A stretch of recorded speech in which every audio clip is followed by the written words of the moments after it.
Hello বন্ধুরা, শীত পড়ে গিয়েছে আর সবার সর্দি কাশি শুরু, তার সাথে শুরু আমাদের ফিস্ট বা পিকনিক করা। তো গলা শুনে বুঝতেই পারছেন যে গলার অবস্থা কীরকম, সর্দি কাশি লেগেই আছে। তো তারই মাঝে মনে করিয়ে দিই, এখন শীতকাল চলছে, ওকে? তো বাঙালি মানেই একটা জমিয়ে খাওয়া দাওয়ার একটা সময়।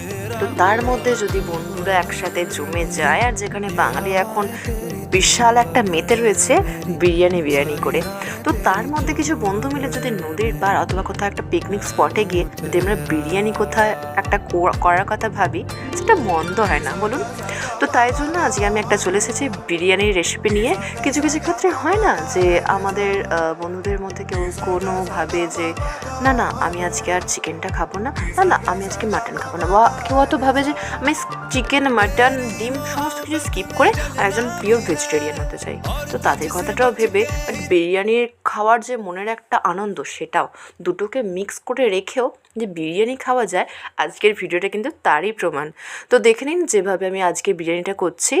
অলওয়েজ যেটা হয় চিকেন বিরিয়ানি অথবা মাটন বিরিয়ানি, আজকে কিন্তু এটা হতে চলেছে মাটন বা চিকেন কোনো কিছুই নয়, এটা হলো আলু বিরিয়ানি। তো আমার দিদি যে কিনা ভেজিটেরিয়ান আপাতত, নিউবর্ন বেবির জন্য সে এখন আপাতত কিছু ওগুলো খাচ্ছে না, স্কিপ করে আছে। তো তার জন্য আমরা কি করেছিলাম, আলু বিরিয়ানি করেছিলাম।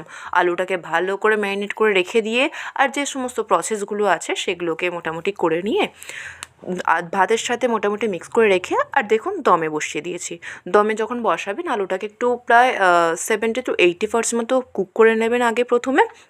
করে নেওয়ার পর দমে দিয়ে দেবেন, বাকিটা অলওয়েজ অটোমেটিক্যালি কুক হয়ে যাবে। আর তারপরে যে স্মেলটা আসবে, আয় হায়! আর ঠিক আছে, মাটনটা অথবা চিকেনটা আমরা সাথে সাইড ডিশ হিসেবে রাখতেও পারি।